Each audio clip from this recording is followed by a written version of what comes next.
Si nos preguntamos cuál es el verdadero centro neurálgico de un PC, mucha gente diría que el procesador, pero en realidad es el componente que lo une todo. Hoy vamos a desgranar la pieza más fundamental de cualquier montaje, la placa base. Para entenderlo bien, lo que vamos a hacer es seguir el viaje lógico de cualquiera que monta un PC, ¿vale? Empezando por lo más básico y avanzando por las decisiones clave que al final definen un equipo a medida. Bueno, antes de meternos en los detalles técnicos, es fundamental entender por qué la placa base es tan importante. No es una pieza más, para nada. Es literalmente el esqueleto y el sistema nervioso del ordenador. A ver, se la suele llamar el componente rey, y la verdad, con toda la razón del mundo, porque es ella la que dicta las reglas del juego, la que determina qué componentes se pueden usar y cuáles, sencillamente, no son compatibles. O sea, en resumen, la placa base es el eje sobre el que gira todo. Sin ella, nada funciona. Y sus características, sus especificaciones, son las que definen el potencial máximo de todo el equipo. Venga, vamos al lío. El primer paso al montar un PC casi siempre es elegir el procesador. Y esa elección nos lleva de cabeza a dos decisiones importantísimas sobre la placa base. Aquí tenemos la regla de oro, la número 1 al montar un PC. La compatibilidad. El procesador y el zócalo de la placa tienen que ser como una llave y su cerradura, no hay más. Por ejemplo, un procesador AMD con socket AM5 pues solo va a funcionar en una placa con un socket AM5. Simple. Pero ojo, que la compatibilidad física no lo es todo. Aquí entra en juego el chipset. Es que el chipset es el que de verdad define lo que puede hacer la placa. Desde si se puede hacer overclocking hasta la cantidad y la velocidad de los puertos que vamos a tener disponibles. Y en esta tabla se ve perfectamente cómo se reparte el pastel. Los chipsets de gama alta, como los de la serie Z de Intel o la X de AMD, desbloquean todas las funciones, como el overclocking avanzado. Por otro lado, la serie B, tanto en Intel como en AMD, suele ofrecer un equilibrio perfecto entre precio y prestaciones para la gran mayoría.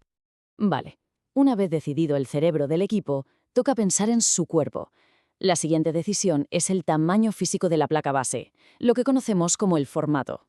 Y esto no es solo una cuestión de estética, ¿eh? Afecta directamente a cuántas cosas podremos conectar en el futuro y, por supuesto, al tamaño final del ordenador.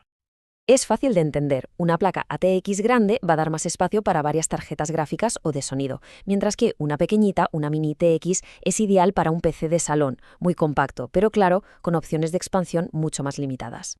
Pero una placa base es mucho más que tamaño y conexiones.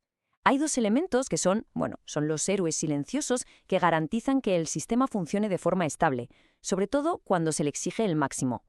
Y esto es absolutamente clave para cualquiera que busque alto rendimiento o que esté pensando en hacer overclocking. Es decir, forzar al procesador a trabajar más rápido de lo que viene de fábrica. A ver, para que nos entendamos, el VRM es como una pequeña refinería de energía en la propia placa. Se asegura de que el procesador, que es un componente súper delicado, reciba exactamente la energía que necesita, limpia, estable y precisa. Por eso, una placa con más fases de potencia y una mejor refrigeración en esta zona, pues puede entregar la energía de forma mucho más fiable. Esto es vital para llevar a un procesador al límite sin que el sistema se vuelva inestable. Y claro, no podemos olvidarnos del software que arranca todo. Los sistemas modernos usan UEFI, que es una evolución brutal de la antigua BIOS. Tiene una interfaz gráfica, se puede usar el ratón, es mucho más intuitiva y además compatible con el hardware más moderno. Y llegamos al final. Una placa base no sería nada sin sus conexiones. Su valor también se define, y mucho, por la cantidad y el tipo de ranuras y puertos que nos ofrece para conectar todo lo demás. Al elegir placa es clave fijarse bien en esto. ¿Tiene suficientes ranuras para la RAM que queremos poner?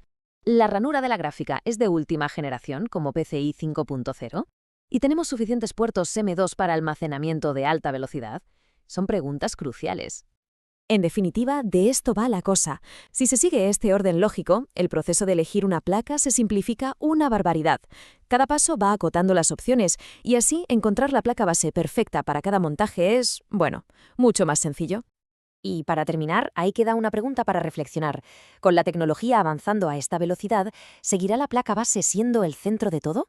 ¿O quizás su papel cambie de formas que ahora mismo ni imaginamos? El futuro, desde luego, va a ser interesante.